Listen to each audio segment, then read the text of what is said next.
My dad fired me on a Tuesday that smelled like rain and iron. The air in the warehouse had always been like that. Metal rails, wet canvas, the exhaust of forklifts that moved in patient arcs. I had grown up in those aisles. When I was 6, I used to sit on a pallet and count the faded stencils on the wooden crates while my father negotiated with drivers half his size and twice his voice. When I turned 12, I learned to calculate cubic meters and how to coax a shipment through customs with a smile and the right combination of paperwork and prayers. By the time I was 24, I could look at a delivery schedule and tell you which container was going to get selected for inspection, before the officer at the port even decided he'd had a bad morning. But on that Tuesday, I walked into the office that still smelled faintly of my mother's old sandalwood diffuser, and my father sat behind his desk with our company crest, the curling letters of Rahman and Sons Logistics framed above him. Let me tell you, nothing wounds like the things you never thought to question. He cleared his throat. Our accountant, Sohana, stood to the side clutching a file. My cousin, Sajid, leaned against the window with the lazy confidence of someone who believes a chair will always appear for him. My dad's hands, all knuckles and calluses and history, were around a mug of tea he wasn't drinking. "Anika," he said, "sit." The way he said my name, soft, but with a stone under it, told me everything was already decided. "You're removing me from Valoria," I said before my breath could turn into a sob. Valoria Apparel was our largest client, a gleaming contract worth 12 smaller ones stacked together. I'd spent the past year turning their supply chain into something you could whistle along to, a rhythm of cut-make-trim, inspection, packing, and then trucking out of Ghazipur to the port in Chittagong. "Why?" My father looked down, then up. "We're not removing you from Valoria," he said. "We're asking you to take some time. From the company." It took a second for the shape of the words to harden. "You're firing me." "Temporary leave," Sajid cut in smoothly. He was 8 years older and forever amused. "You've done good work, Anika, but there are complaints about your methods." "My methods," I repeated. My voice went thin as paper. "As in the dashboards? The integration? The fact that we hit their Black Friday shipments 3 days early last season?" "Not that," my father said. "Your attitude. There have been clashes. Valoria's VP called last week. Said you were," he glanced at the paper in front of him, "rash, insistent, difficult." I felt myself flush. "Elena said that?" Elena Morales, VP of Operations at Valoria, was the person who sent me midnight texts of sneakers, like I could make space in a container the way you folded sweaters in a suitcase. She didn't call me difficult. She called me when she needed something done. "You're brilliant," my father said softly, "but you've been pushing too hard. With the customs brokers, the port officers, even the drivers. I was pushing for the client." "You were pushing," Sajid said, tapping his temple, "and not seeing the bigger picture. The relationships here. The respect. The word sat between us like a brick I was supposed to carry. "Take 6 weeks," my father said. "Clear your head. We'll cover your salary. We'll put Sajid on Valoria for the quarter and reevaluate." I could hear faintly the clatter of a dropped wrench somewhere in the loading dock. It felt like the warehouse itself was trying to remind me that nothing stayed in place. "Okay," I said, because if I didn't keep it simple, my voice was going to break right down the middle. "Okay," he stood. He came around the desk and held out his arms. And I did that thing I'd been doing less since Mom died. I let my father hug me. He smelled like tea and soap and the kind of patience that turns to stubbornness when you're not looking. "I'm not a son," I said into his shirt. A watery attempt at humor. He huffed a laugh that wasn't one. "You're my better, Anika." "Then why does the sign say, 'Because my father hung it'?" he said, tired, "and I never changed it." He pulled back and looked at me. I should have. There it was again. The shape of everything you never thought to question. I walked out past the desks where the junior coordinators were squinting at tracking spreadsheets and the drivers were signing their manifests. Nobody looked up. That was its own kindness. Outside, the sky was an uncertain gray. It could rain or it could pretend not to for hours. Dhaka learned to live with both. I didn't go home. I went to Milk and Mornings because their coffee tastes like you've accomplished something, and because there's a table in the back that always feels like it's waiting for me. I opened my laptop and stared at my empty calendar and felt something yawning in me. A new kind of time. I'd been temporarily relieved from my own life for exactly 4 hours and 20 minutes when Elena called. I saw her name flash on my screen, and I felt, immediately, two things, relief and dread. I answered and said, "Do you think you could tell my father I'm rash and difficult again?" He ate it up. She hesitated. "What?" "Never mind," I said, rubbing my temple. "I'm on leave." "Leave?" I could hear a room around her, the clack of a pen, someone whispering, a window shutting. "Anika, I'm sorry. I didn't call to complain about you. I called because your cousin kept stepping in to handle things and didn't know what a bonded transit is, then tried to sell our compliance manager on some flexibility. I said you were the only person there who could give me a straight answer. If that counted as difficult, then sure." A kind of levity rose in me with the speed of a balloon you've accidentally let go. "So you didn't—" "My board's in a panic," she said, cutting me off. "There's a strike at the terminal, the Port Authority has suspended gate-in for non-perishables, and our holiday drop is stuck on the wrong side of a fence. We have merch on shelves in LA, and we have empty shelves in Chicago. I need someone who can get my product to 2 US distribution centers in the next 7 days, and I need to know exactly what it will cost." I called your father and your cousin picked up. He told me to relax and let the system work itself out. "Anika, I have a system. It says if we miss next week, we burn 7 figures. I looked at the time. 3:07 p.m. Tuesday. Hazrat Shah Jalal Airport's cargo terminal closed the high-value bay at midnight. Mongla Port had capacity, but the road was a tangled prayer. The strike in Chittagong could last 72 hours or 3 weeks. You don't fix a port strike. You move around it. I'm not with Rahman and Sons right now, I said carefully. And I don't have access to their anything. "Do you have a phone in your brain?" she asked. I let out a laugh that turned into a breath that turned into a decision. "Yes." "Then I'm hiring you as a consultant for 72 hours, she said. "I'll have legal send you a short-form contract in an hour. Help me triage. If you get me even half of what I need, I'll put you on retainer. If there's a conflict of interest, tell me now. I'll sign whatever you need to protect yourself." There it was, that careful thing, the ethics that keep you warm at night in a world of cutting corners. I thought of Sajid selling flexibility like it was a discount perfume. I thought of my father's face when he said take 6 weeks. I thought of my mother, who used to tell me that when men built walls with their father's bricks, women learned how to climb. "I'm not bound by a non-compete," I said. "My father made me promise only one thing, do it right." "Then do it," she said, exhaling like she'd been waiting for permission too. By 4 p.m., I had signed a 3-page contract that paid me more for 3 days than a month of my Rahman and Sons salary. By 4:15, I was on the phone with the strike's union rep, Habib, because his daughter had interned with us last summer and had written me a thank you note that was still pinned above my desk. By 4:40, I had a list of customs brokers who wouldn't touch a reroute with a 10-foot pole, and 2 who would, if you could promise the paperwork would sing to them. By 5, I had texted my friend Nabila at Bandan. Freight, one of those people whose phone is always at 1% battery, but whose contacts could reboot a country, and asked if she knew anyone with spare capacity on a cargo, charter between Dhaka and Luxembourg. "Luxembourg?" she texted back. "Not Frankfurt? Not Dubai? The taxes in Luxembourg will save my client enough to consider this less like an act of desperation and more like a very expensive bus ticket," I wrote. "Hold," she said. In Nabila language, hold meant, watch me pull a plane out of a hat. I made a list, because lists make things real.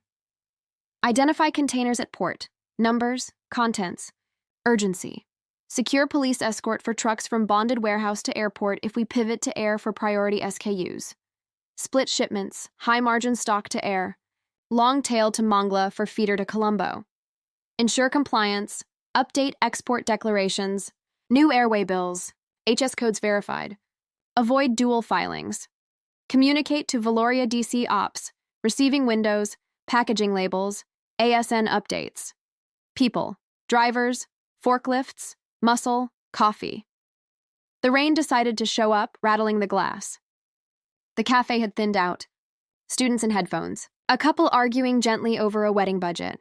I ordered another coffee and a chicken sandwich and called a bonded warehouse manager I trusted because his handshake had always felt like a signature. He told me that yes, he could release 3 containers if I got the clearance codes officially and a stamp from the port's deputy director. He sighed, and I could hear him leaning back. But Anika, you know they closed the office by now. Then we wake them up, I said. And we both knew what that meant. Calling a favor you didn't really want to call. The kind that accrues interest. By 7:30 p.m., Nabila called. One slot Thursday morning, she said. A330F, Dhaka to Luxembourg with a stop in Istanbul. Payload available. 22 tons, how much? I asked, and she told me, and we both said oof at the same time. Give me 10 minutes, I said. Don't let anyone buy it out from under me. I drew a line down my notebook, lounges on one side, real life on the other. On the real life side, I wrote the numbers.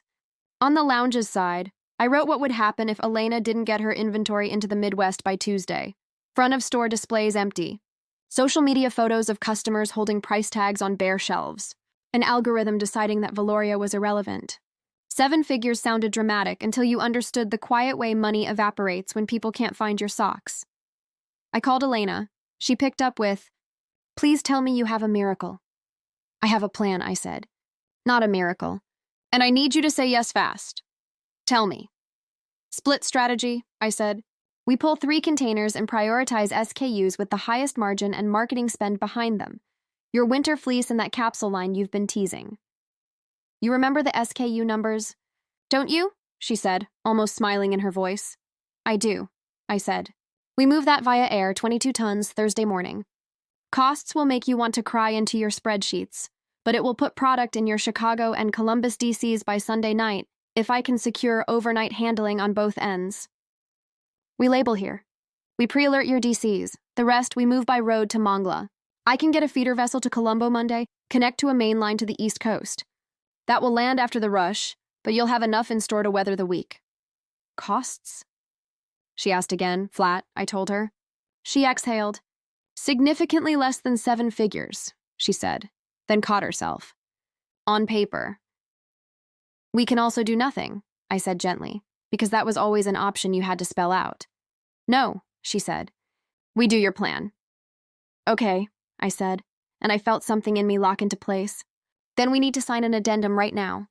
I'll need your power of attorney for port paperwork. I'll need your trust when I text you a bill that reads like the GDP of a small island." "You have all of it," she said, and then, abruptly, "Anika, why are you on leave?" It was the first time I admitted it, because my dad thinks I push too hard. "Then push for me," she said. "Push like the world is a door and you've got the right key." We hung up. I stared at the table, at a ring of coffee I had made without noticing. Then I stood up and began to move.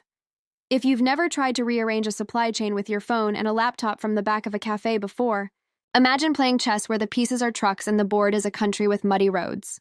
Imagine calling a port officer at home, speaking to his wife about her daughter's college applications, and then pleading for a stamp on a form nobody has ever stamped past 5 p.m. Imagine making sure the drivers had dinner because men who've eaten can stay awake longer without getting angry. Imagine conjuring a printer at 10 p.m. because airway bills don't manifest in thin air. Imagine telling yourself over and over, do not cross the line. Do not use any of your former company's proprietary documents. Do not call the dispatchers you hired in order to borrow their spreadsheets. I called people I knew as me, not as Rahman and Sons. That line mattered. It was the difference between stealing and starting. By midnight, I had a police escort tentatively promised. A single motorbike officer willing to meet 3 trucks outside the bonded warehouse if he got the paperwork and the right tea delivered to his station. By 1:34 a.m., I had a forklift rental that would be dropped at 7x a.m. because the guy owed my mother a favor she'd been too gentle to collect. By 2:20 a.m., I had a man in Luxembourg who said if we pre-cleared the goods and sent ASNs with a personal promise, he would find night shift staff to unload immediately. By 3:00 a.m., I had a moment where I put my head on the table and thought, I'm still a child. This cannot work. Who am I without that crest, without my father's name like a shield? And then I remembered my mother tying my hair back before school and saying, "Baby, a name is a doorbell. It's not the door."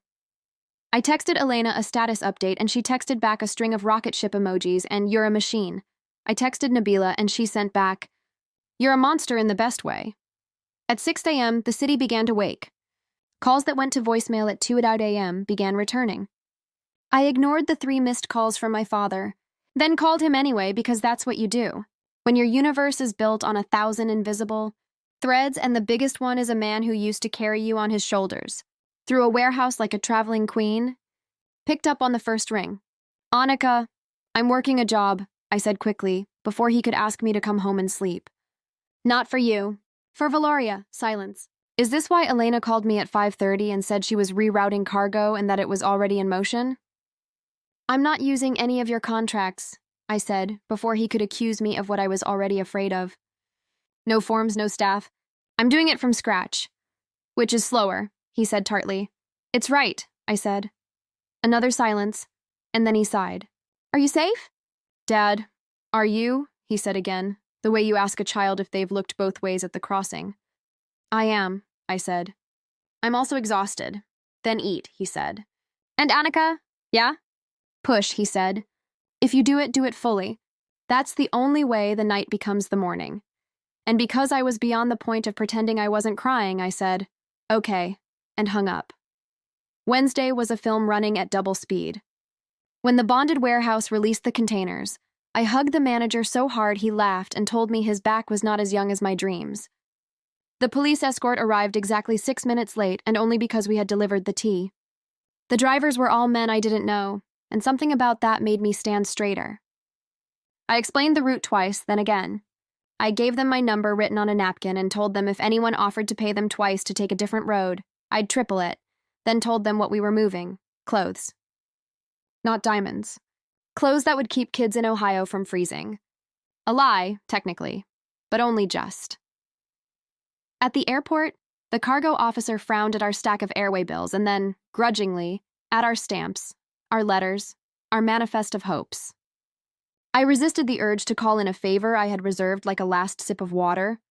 Instead, I waited and smiled and held my posture like a polite demand. There is a way to stand that says, I am not leaving. By evening, the pallets were wrapped tight, the netting secure, the plane on the tarmac with her nose up like a patient animal. I watched the forklift bite down on a pallet of fleece zip-ups and felt the kind of joy people pretend logistics can't provide.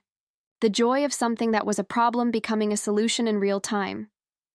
Do you name your company? Nabila asked me, wiping sweat from her forehead. She was there because she hates not being in places where things happen. I'm freelancing, she shook her head. No, you're starting. What would I even call it? Anything but Rahman and Sons, she said, and grinned. Call it something that leaves room for the girls. Midnight, I said, surprising myself. Midnight logistics. Because that's when you do your best work? Because that's when people stop watching and you can listen to what the city is actually trying to tell you. Dramatic, she said. I like it. We watched the plane lift off at 10:14 p.m., and for the first time in 36 hours, I let myself imagine the arrival. A warehouse in Luxembourg. A man in a neon vest who recognized my name scrawled on a printed email and maybe smiled and shook his head. A truck on the Autobahn. A plane to Chicago. A line of workers pulling boxes off a truck dockside under humming lights as if they were taking its pulse. At 1:03 a.m., Elena texted me a screenshot of an email thread that might as well have been a fan letter. Chicago, D.C. confirms, receive Sunday 8 p.m., unload, pick and pack overnight. Columbus, D.C. standing by. You did it. She followed it with, I did not know I could cry from looking at an airway bill. I sent back a photo of the empty tarmac. I feel like I just pushed a whale into the ocean, I wrote. What about the rest? She asked. Mongla? The convoy leaves at 4 a.m. Rest, please, she wrote. Your brain needs sleep to win. Tomorrow. I slept for 2 hours on a bench outside the security office because sometimes the rhythms of airports are lullabies and sometimes they are the only safe place to let your guard down. When I woke, my mouth tasted like pennies. I brushed my teeth in a bathroom where a woman in a sari looked at me in the mirror and smiled as if to say, we are all doing our best in strange places. In the morning, Sajid called. Anika, what are you doing? He didn't sound amused now. He sounded like a man who had discovered a leak and then a hole and then the ocean. Working, I said. You'll burn the bridge to the river, he said. I never understood why he loved metaphors he didn't build himself. I didn't light the match, I said. You took our biggest client. I offered a plan, I said. They said yes. They can make choices. You think Dad will forgive you for this? He snapped. I don't need him to forgive me, I said, and I felt the truth of it land like a stone and then dissolve. I need to be able to look at myself without wanting to flinch. There was a pause. You always thought you were better than this place, he said finally. No, I said. I always thought this place could be better than it is. He hung up.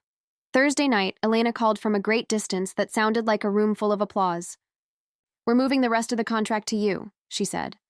We'll honor our notice period with Rahman and Sons, but I want you to lead all our Bangladesh operations going forward. I'm putting you on an annual retainer. Build a team. Bill us fair. Do our work like we're a person and not a revenue line. I sat very still in the airport cafeteria. The televisions were showing a cricket match on mute, the players like bright punctuation across the green. A kid in a school uniform dropped a lime soda and gasped as it exploded. Life kept happening while mine rearranged itself. Elena, I don't have a company.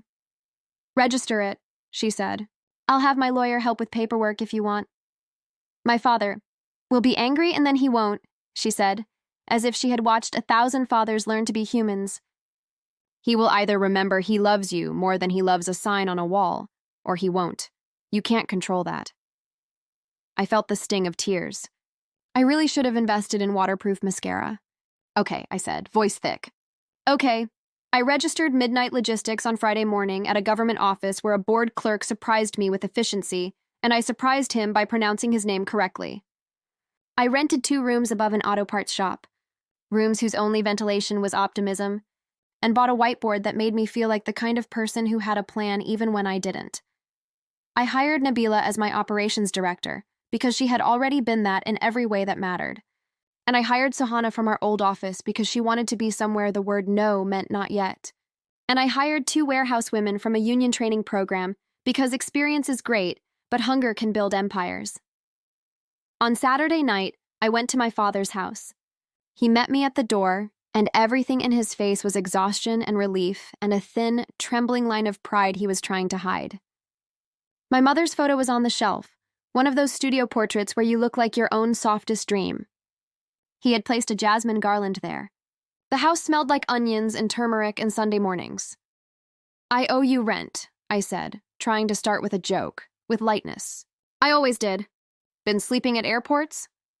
You stole our client, he said, but his voice was almost tender, like he was testing the charge of the word stole. I didn't, I said. I worked. They chose. And Dad, you fired me. Gave you leave, he corrected automatically. Dad, I said. He rubbed his face and nodded. We lost them the day I didn't stop your cousin from mansplaining bonded transit to a woman who does this work for a living. He exhaled. I knew it when you walked out. I knew I had let my fear of you becoming me make me punish you for being yourself. What are you afraid of? I asked softly. He looked at our kitchen table, at a scratch near the edge I had made when I was 7, drawing a map of a parking lot that made sense only to me. He smiled at it, then sighed. I am afraid of the day you realize you don't need us, and you leave. And you left. I didn't leave you, I said. I left the version of us that can't see me. We stood in that sentence for a while. My father reached for my hand and placed something in it, a small brass plaque, old and heavy. I turned it over. It read, in careful letters, Rahman and Daughters. The corners were worn, the letters shallow with touch. I had it made when you were 10, he said. Your mother wanted to hang it. I said, later when she's older, when she earns it. And then time happened. And you earned it 10 times, and I never hung it because I thought I had to keep something of my father to keep him alive. And now? And now I think your grandfather is alive every time I see a driver go home earlier because we figured out how to pay them better. He's alive when a girl in our warehouse gets promoted to coordinator. He's alive when you do what he never learned how to imagine. I closed my fingers around the plaque. It felt like a small country. Come work with me, I said. Impulse turned into speech. Not for me, with me. Midnight Logistics and Rahman and Sons can share a building. You can stare down suppliers until they lower their prices, and I can teach you to say API without scowling. He laughed. That full, surprised laugh I had once built forts to hear. You think Sajid will let me? He doesn't get to let you, I said. And I don't need to own the past to build the future. He looked at me a long time. I am too stubborn to be your employee. Then be my father, I said. Come on weekends and pretend not to be impressed. And once a month, tell me I am pushing too hard and then watch me anyway. We ate dinner. He asked about my plan to handle return logistics, and I told him about building a reverse pipeline that wouldn't treat returns like a failure, but like a second chance to love an object. We talked about the sign above his office, and he said he would hang the plaque whether or not Sajid approved.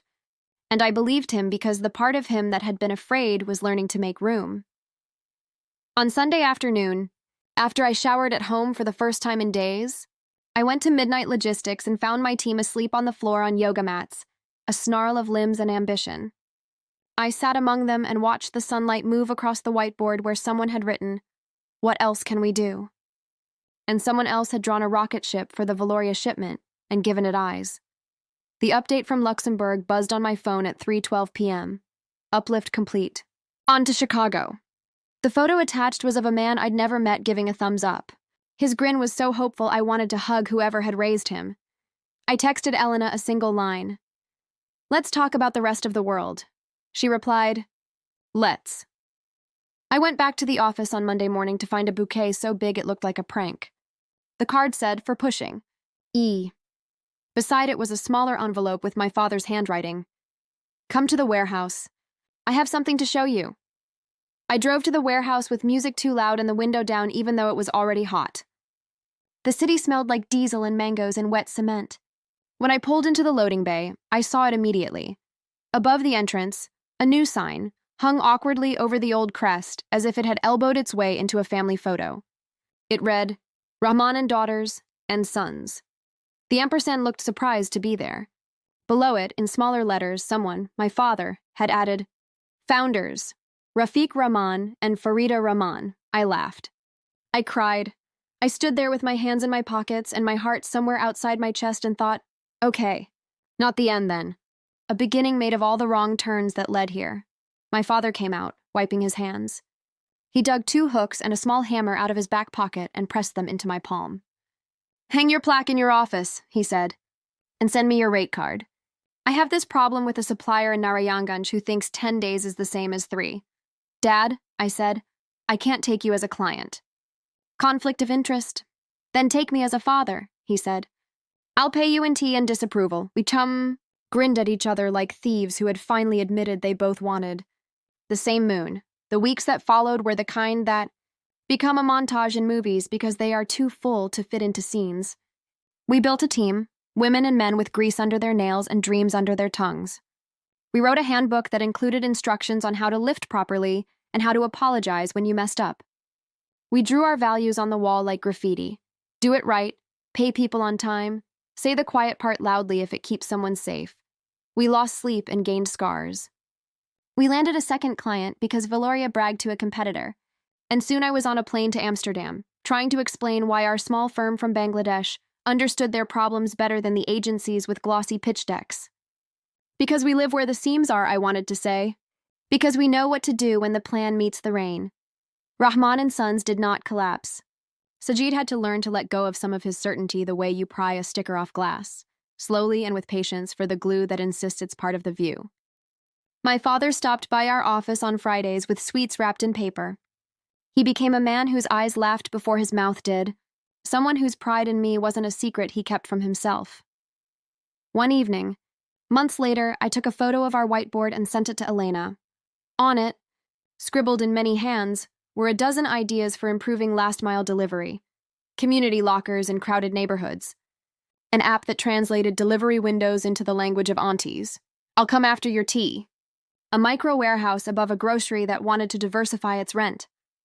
We could pilot in Dhaka, I wrote, and then, because I could now say the things I had once only thought, I added, and then take it to the world. She sent back a photo of a shelf in a Chicago store. On it were rows of Valoria fleeces folded into obedient rectangles, a small sign above them reading "Back in stock." "You already did," she wrote. And because success made me brave but not invincible, because childhood teaches you the kind of stubborn that can protect you and also keep you lonely, I went home and sat at the table with my father. We drank tea too hot to sip. The fan whirred. The sign outside our warehouse had gathered a thin layer of dust already, because that's what city air does to pride. You built something, he said. So did you, I said. Not like this, he insisted. Exactly like this, I said. You taught me to push. I just pointed in a different direction, he smiled. I could see my grandfather in his eyes for the first time, not as a ghost, but as a man who might have been proud of both of us if someone had explained certain words to him slowly, patiently. Like you explain a new route to a driver who has been doing the old one so long, he knows every pothole like a cousin. We sat until the tea cooled and the city softened into evening. When I left, he handed me a ring of keys. To the warehouse, he said. I have a key, I said, jiggling my bag. He shook his head. It's a different key, he said. For a different door. I took it and knew he meant less and more than the brass between us.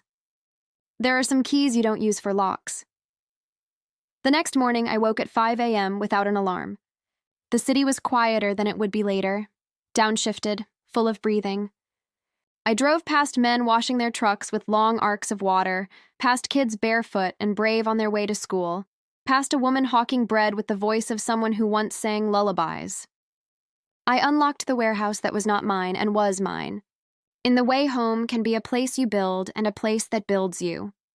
Inside, the smell of iron and hope was the same as it had been when I was 6, sitting on a pallet counting stencils. I walked the aisles. I touched the cold edges of the world and thought, I am a daughter of this place and also a mother of what it will become. That duality didn't make me choose. It made me ready. The phone buzzed as if on cue. A number I didn't know. Midnight Logistics? A man asked when I answered. We heard what you did. We have a problem, I smiled, already reaching for my notebook. We're listening, because that's what the midnight teaches you if you let it. How to push, yes, but also how to listen when the world is quieter and therefore telling the truth.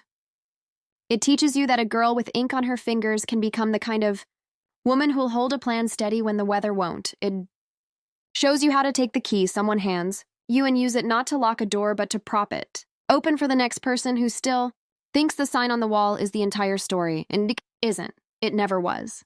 It was Tuesday when my dad removed me from the family business. It was Thursday when the plane lifted off. It was Sunday when the shelves filled. But the important day was the one in between, the night that lasted long enough for me to realize that I didn't need a name on a crest to do the work I was made to do. I just needed the kind of stubborn that, finally, is another word for love. And that is how I took their biggest client overnight. Not by stealing, but by seeing the work as a promise and keeping it when it counted. How I kept it was by being the girl I had always been and the woman the night shaped me into. The one who wrote lists on napkins and called back even when she was scared and remembered that nothing moves alone. The one who hung a plaque that had been waiting 15 years for a wall, then built the wall and the room and the house around it. When people ask me now, months later, whether I regret it, whether I would trade the sleeplessness and the scrapes and the way my father's eyes went hollow for a day, for the quiet life of being lane 3 on a highway someone else built, I tell them the truth. I don't regret the push. I regret all the years I didn't know I could. Sometimes, when the office is empty and the air hums with everything we've moved that day that nobody will ever see, I take out that little brass plaque and hold it. It's small and heavy and full of ghosts. I keep it on my desk where I can touch it like a tether when the wind in my head is too strong. I run my thumb over the word, daughters, and feel it warm under my skin, like something alive. Then I put it down and go to work. The end.